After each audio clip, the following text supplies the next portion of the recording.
आज की क्लास के अंदर जो तिरंगा सीरीज नंबर 4 है इसका रिवीजन करवाया जा रहा है। तो इसमें साइंस से संबंधित जो क्वेश्चन है वो होंगे। तो ये आपके एसएससी जीडी है, यूपी पुलिस, यानी जो भी आपके एग्जाम है जैसे रेलवे वगैरह सबके लिए इंपॉर्टेंट क्वेश्चन है। तो प्लीज क्लास को लास्ट तक देखना है। तो चलो अब क्लास की शुरुआत करते हैं।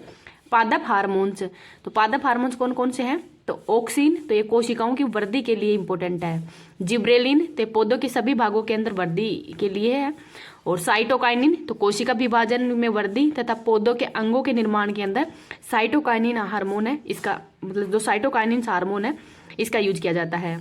एप्सिकमल, तो कोशिका विभाजन को रोकता है।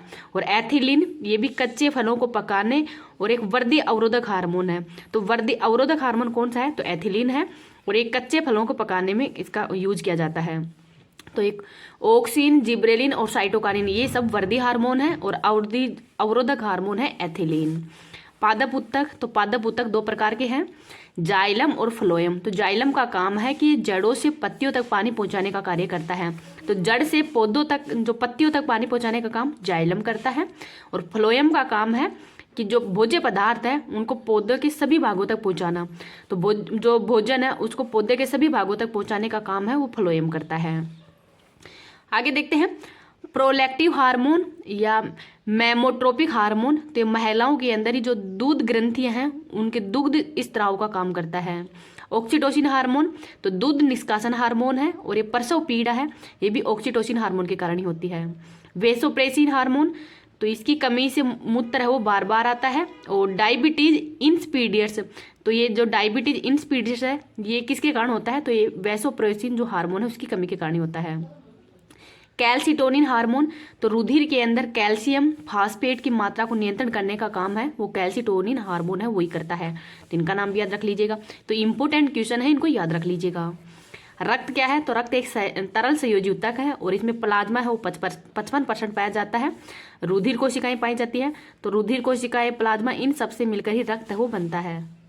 रुधिर कोशिकाओं में लाल रुधिर कोशिकाएं, तो इसमें केंद्रक है वो अनुपस्थित होता है और इनका जीवन काल 120 दिन का होता है। श्वेत रुधिर कोशिकाएं, तो इस संक्रमण शरीर की रक्षा, जो भी संक्रमण आता है उनसे शरीर की रक्षा करने का काम श्वेत कोशिकाएं करती हैं और इनका जीवन काल है वो 10 से 15 दिन का ही होता है। प्लेटलेट्स, तो इनमें केंद्रक है वो अनुपस्थित होता है। और पलिया है उसको आरबीसी का कब्रगाह, तो आरबीसी का जो कब्रगाह है वो पलिया को कहते हैं। रक्त कोशिकाओं का निर्माण है वो लाल अस्थि मज्जा के अंदर ही होता है। तो जो रक्त कोशिकाएं हैं इनका निर्माण कहाँ पे होता है? तो लाल अस्थि मज्जा के अंदर होता है। तो इनको भी याद रख लीजिएगा। आगे है रक्त परिसंचरण की खोज है, ये विलियम हार्वे के द्वारा की गई है। सर्वग्राही AB+ है और सर्वदाता O-। तो O- है वो सर्वदाता है और सर्वग्राही है AB+। नेक्स्ट है आनुवांशिक रोग, हीमोफीलिया, तो इसके अंदर ही रक्त का थक्का है वो नहीं जमता है। और ये हेमजेनिक्स दुनिया मतलब सबसे महंगी दवा है, USA के अंदर बनाई गई है। हेमजेनिक्स जो दवा है ये हीमोफीलिया की है और इसमें रक्त का थक्का है वो नहीं जम पाता है। कलर ब्लाइंडनेस, तो इसमें लाल, हरा, नीले रंग है उसमें विभेद हो नहीं कर पाते हैं। तो कलर ब्लाइंडनेस के अंदर ही लाल, हरा, नीला रंग है उसमें विभेद हो नहीं कर पाते हैं। नाइट ब्लाइंडनेस, तो विटामिन A की कमी के कारण ही नाइट ब्लाइंडनेस रोग होता है जिसको कि रतुंधी भी कहते हैं। डाउन सिंड्रोम, 21वें गुणसूत्र की अतिरिक्त प्रति आ जाती है तो उससे डाउन सिंड्रोम हो जाता है। टर्नर सिंड्रोम, X गुणसूत्र के अभाव के कारण ही टर्नर सिंड्रोम होता है और इससे महिलाएं हैं वो बांझपन का शिकार हो जाती हैं। आगे है ग्रीन मफलर का प्रयोग, तो ध्वनि प्रदूषण है उसको कम करने के लिए ही किया जाता है। जो हाईवे होता है उसके चारों तरफ पेड़ लगाना ग्रीन मफलर है। वायु प्रदूषण का पता लाइकेन से, तो लाइकेन है वो शैवाल और कवक का सहजीवन भी है। आगे है पर्यावरण संरक्षण एक्ट 1986 का है। वन्य जीव संरक्षण एक्ट 1972 का है वो स्टॉकहोम सम्मेलन के अंदर हुआ था। टाइगर प्रोजेक्ट 1973 में। जैव विविधता संरक्षण एक्ट 2002 का। राष्ट्रीय जैव विविधता बोर्ड 2003 का है। और जैव विविधता दिवस कब मनाया जाता है? तो ये 22 मई को मनाया जाता है। तो इनको भी याद रख लीजिएगा। इस क्लास की PDF है वो टेलीग्राम पे मिल जाएगी। टेलीग्राम का लिंक इस वीडियो के कमेंट सेक्शन के अंदर पिन कर दूंगी, तो वहाँ से आप इसकी PDF को प्राप्त कर सकते हैं। अगर आपको वीडियो पसंद आए तो प्लीज़ आप इसको ज़्यादा से ज़्यादा लाइक एंड शेयर कर देना। और अभी तक चैनल को सब्सक्राइब नहीं किया तो प्लीज़ चैनल को सब्सक्राइब कर लेना। Thank you. आगे है खाद्य पदार्थों का परिरक्षण है वो सोडियम बेंजोनाइट के द्वारा किया जाता है। झूठ पकड़ने के लिए सोडियम पेंटोथोल है इसका उपयोग किया जाता है। तो जो सोडियम पेंटोथोल है इसका उपयोग झूठ पकड़ने के लिए किया जाता है। कोयले के प्रकार कितने हैं? तो 4 प्रकार हैं, एंथ्रेसाइट, बिटुमिन, लिग्नाइट और पीट। तो ये सब कोयले के प्रकार ही है। प्रोड्यूसर गैस कौन सी है? तो CO प्लस में N2 है। जल गैस CO प्लस में H2 है, तो ये जल गैस है। आगे है, सबसे हल्की धातु कौन सी है? लिथियम है। सबसे भारी धातु ओस्मियम है। बॉक्साइट किस धातु का एश का है? तो एल्यूमिनियम का है। कैलेमाइन किस धातु का एश का है? तो जिंक का है। गैलेना किस धातु का एश का है? तो लैंड का है। हेमेटाइट, मैग्नेटाइट ये किस धातु के एश का है? तो ये लोहा के हैं। पिंच ब्लेड यूरेनियम के हैं। इन सबको याद रख लीजिएगा। तो ये सबसे हल्की धातु लिथियम है और सबसे भारी धातु ओस्मियम है। जिप्सम, तो जिप्सम का फॉर्मूला क्या है? तो CaSO4 2H2O, और इसमें 1.5 गुणा H2O मतलब जल मिलाने पर ही CaSO4 हाफ H2O, तो प्लास्टर ऑफ पेरिस बन जाता है। प्लास्टर ऑफ पेरिस का सूत्र क्या है? तो CaSO4 हाफ H2O, तो इसको भी याद रख लीजिएगा। उत्कर्ष धातु कौन सी होती है? तो सोना और प्लेटियम है। जो प्लेटिनम है और सोना है ये उत्कर्ष धातु है। हीटर कुंडली किसकी बनी हुई होती है? तो नाइक्रोम की। जो हीटर की कुंडली है वो नाइक्रोम की बनी होती है। फ्यूज तार में Pb प्लस में Sn, तो Pb प्लस में Sn है, ये फ्यूज तार के अंदर लगे होते हैं। कृत्रिम वर्षा है, ये सिल्वर आयोडाइड के कारण ही होती है।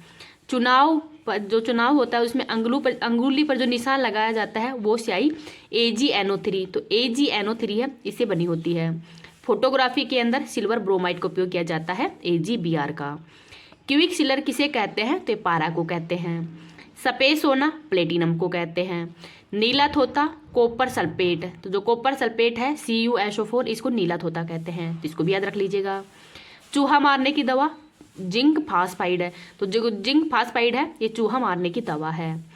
मोनोजाइट मिट्टी में कौन सी धातु होती है? तो जो मोनोजाइट मिट्टी है इसके अंदर थोरियम धातु होती है, तो इसको भी याद रख लीजिएगा।